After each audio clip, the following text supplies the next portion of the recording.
Hello everyone, my name is Kellie Campbell and this is my narrative speech. This right here is just a picture of my kids. Kylie's in the purple and she's 6 now, and Madison's in the pink and she is 4.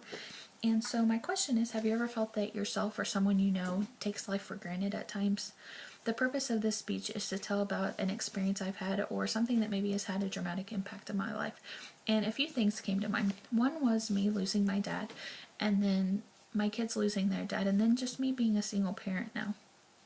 And so I lost my dad when I was 15, and it was really hard on me, my mom, and my brother. I've always been the type of person that likes to keep my emotions in check. I like to keep them bottled up until eventually they kind of blow. Just so, I like to be the strong one, make sure everyone else's fine instead of myself. And so when you're a little kid, you never imagine, growing up without your parents. You never think, oh, something's going to happen to them, because you know what? They're your parents. They're supposed to be around forever. Nothing's supposed to happen to them before something happens to you, or, that's what I've always been told.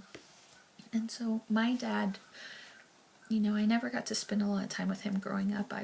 He was always working, and I was always involved in some sort of activity, and he never had the time to go to it because he was always working, trying to provide for his kids and his family, because that's what a parent does.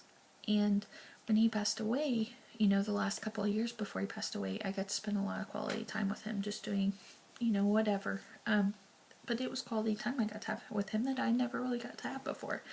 And so when he passed away, that was the part that hurt the most, because I wasn't going to have that quality time with him anymore. And so this past July, my kids ran into a similar situation. Their dad passed away in July, and they were 3 and 5 at the time.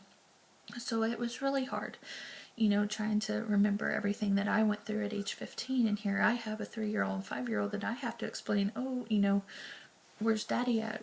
Where's he going? What's wrong with him? And all of this and that. And so it's been really hard, trying to put myself in my kids' shoes, because they are a lot younger than what I was when my dad passed away.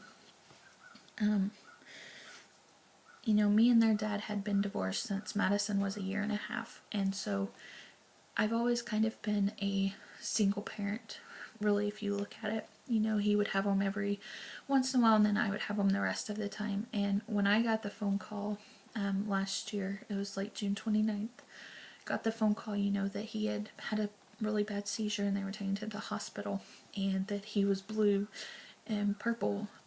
He had went into cardiac arrest, and so I had to make the decision whether or not I wanted my kids to go and see him.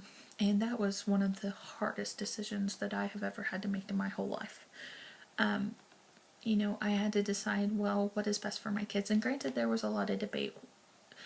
Some people would say, I don't think it's a good idea, and I just flat out told them, these are my kids and I'll do what's best for them. And so I did end up taking my kids to visit their dad, because I wanted them to have that opportunity to say whatever they wanted to say to him, before something happened. And so they did. They told him they loved him and they would see him again.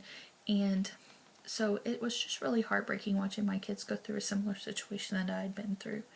And they took it very well. I mean, they still to this day ask, I want to see my daddy, or where's my daddy at? And I say, he's still in heaven.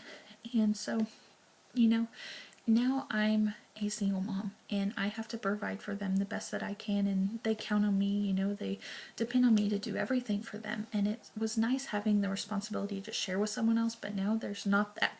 And so it's just me. And so to wrap this up, I just tell everyone, life is too short, and don't take anything for granted. Be blessed with the time that you have, because you never know when it will end. And that's the end of my speech.